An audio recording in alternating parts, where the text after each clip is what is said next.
पहले इसको विच्छेद करके देखो, विच्छेद करना आ जाएगा तो आप संधि भी कर सकेंगे। तो दोनों तरह से इन शब्दों को सॉल्व करके देखो और मुझे बताओ, कमेंट बॉक्स में लिखकर बताओ कि आपको ठीक से समझ आया या नहीं आया। नहीं आया तो भी बताओ, अगर समझ आया तो भी बताओ, क्योंकि कमेंट तो मुझे चाहिए ही चाहिए। तो इसी बात पे सब्सक्राइब कर दो फटाफट, लाइक भी कर दो, कमेंट भी कर दो। और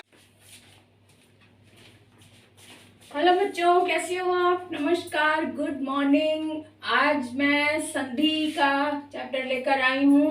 मुझे डिमांड की गई है, बच्चों ने कहा है कि वर्षा ऋतु शब्द पर बताइए कि इसकी संधि कैसे होगी। हालांकि मैं पहले भी वीडियो बना चुकी हूँ, तो आज मैं फिर से बताऊंगी। उसमें वर्षा ऋतु शब्द नहीं दिया हुआ था, बाकी शब्द ये वाले दिए हुए हैं। सप्तर्षि, राजर्षि और महर्षि और देवर्षि शब्द उसमें दिए हुए हैं, ये नहीं दिया हुआ था। तो आज मैं प्रॉपर इस शब्द के ऊपर मैं आपको बताती हूँ कि इसकी संधि कैसे होगी। सबसे पहले तो मैं आपको ये बता दूं कि ये संधि जो है वो गुण संधि में आता है। गुण संधि के अंतर्गत ये संधि आती है, तो इसलिए ध्यान रखो कि गुण संधि में दो स्वरों को जोड़कर तीसरा रूप जो बनता है, तीसरा जो गुण बनता है, उसी को गुण संधि कहते हैं। जैसे आपको याद होगा, मैंने आपको बताया था कि जहां अ और ई, यहाँ पर अ बड़ा भी हो सकता है, आ भी हो सकता है, लेकिन आ होना चाहिए, अ या आ कोई भी हो। और यहाँ पर ई या ई कोई भी हो, लेकिन ई होनी चाहिए। अ के बाद अगर ई आया है तो गुण बन जाएगा ए। ठीक है, गुण बन जाएगा ए, जिसको आप छोटी ए कहते हैं, जिसकी कि अगर किसी व्यंजन पर मात्रा लगे तो ये सिंगल मात्रा लगती है, ये वाला ए। ठीक है। दूसरा एक और गुण है कि अ या आ के बाद उ या ऊ आए, तब इन दोनों के मिलन से बन जाता है ओ। ये वाला ओ बनता है, छोटा ओ से ओखली वाला, ना कि बड़ा ओ से ओखली वाला ओ बन जाता है। जब पहले पूर्व पद में अ होना चाहिए, अ दीर्घ हो या ह्रस्व, लेकिन आ हो, और उसके सामने अगर ई है, दीर्घ है या ह्रस्व है लेकिन ई है, तो ए बन गया। और अ या आ के बाद उ या ऊ है, चाहे वो ह्रस्व है या दीर्घ है, लेकिन ऊ होना चाहिए। अ के बाद ऊ आए तो ओ हो जाता है। इतनी बात तो क्लियर है, सबको समझ आ जाती है। लेकिन जहाँ ऋषि वाला री की बात आ जाती है, वहां बच्चे परेशान हो जाते हैं। इसकी भी बात बता दूं कि अगर अ या आ के बाद री, ऋषि वाला री आए तो क्या होता है, इसके जगह पर अर हो जाता है। र पर हल है, अर हो जाता है।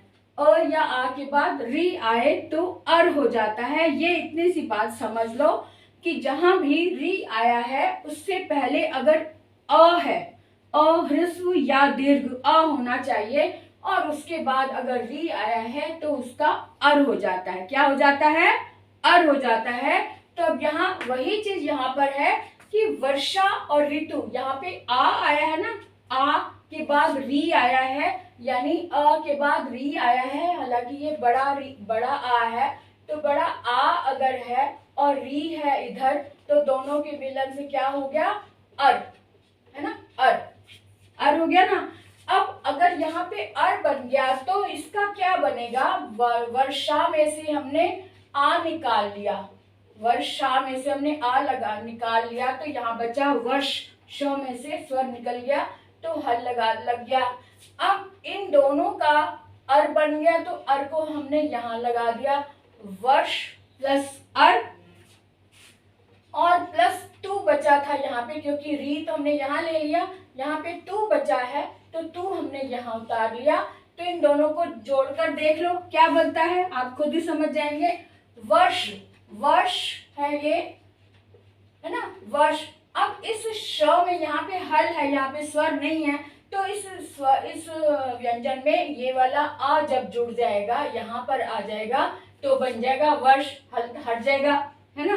उसके बाद आता है ये, र, र जो हल लगा हुआ है यानी कि ये आधा र है, तो जब आधा र किसी अक्षर से पहले आता है तो वो रेफ बनकर ऊपर लग जाता है। इस तरह से वर्षर्तु शब्द बन जाएगा। क्या शब्द बन गया? वर्षर्तु। ठीक है ना। अब मैं चाहती हूँ कि इसी तरह से आप ये जो शब्द मैं बता चुकी हूँ ऑलरेडी, ये आप प्रैक्टिस करें अपने आप। इसके नियम को देखकर आप अगर इसको समझ जाएंगे और इसको अगर आप बना लेंगे अपनी समझ से, तो आप कभी भी नहीं भूलेंगे कि री, आ और री के बाद आता है तो अर बनता है, तो उससे शब्द कैसे बने, उससे संधि कैसे हो। और ये संस्कृत में भी संधि होती है और हिंदी में भी होती है। संस्कृत वाले बच्चे भी समझ लें और हिंदी वाले बच्चे भी समझ लें, दोनों के लिए है। ये गुण संधि के अंतर्गत आती है। इसे बहुत अच्छे से समझ लें। और अगर अभी भी समझ नहीं आया है तो आप हमें कमेंट बॉक्स में लिख कर बताएं कि आपको क्या नहीं समझा और कहाँ समझ नहीं आया। और जो शब्द, अगर कोई नया शब्द आपके मन में है तो वो भी बताएं, मैं उस पर भी संधि करके बताऊंगी। तो आज के लिए इतना ही काफी है, पर मैं ये चाहूंगी कि आप इस पर जरूर संधि करें और इसको पहले विच्छेद करके देखें और विच्छेद करके इसको संधि कैसे होगी ये इस नियमों का ध्यान रखते हुए पहले इसको विच्छेद करके देखो। विच्छेद करना आ जाएगा तो आप संधि भी कर सकेंगे। तो दोनों तरह से इन शब्दों को सॉल्व करके देखो और मुझे बताओ, कमेंट बॉक्स में लिखकर बताओ कि आपको ठीक से समझ आया या नहीं आया। नहीं आया तो भी बताओ, अगर समझ आया तो भी बताओ, क्योंकि कमेंट तो मुझे चाहिए ही चाहिए। तो इसी बात पे सब्सक्राइब कर दो फटाफट, लाइक भी कर दो, कमेंट भी कर दो और शेयर भी कर दो अपने दोस्तों को। तो अगले वीडियो तक के लिए बाय बाय।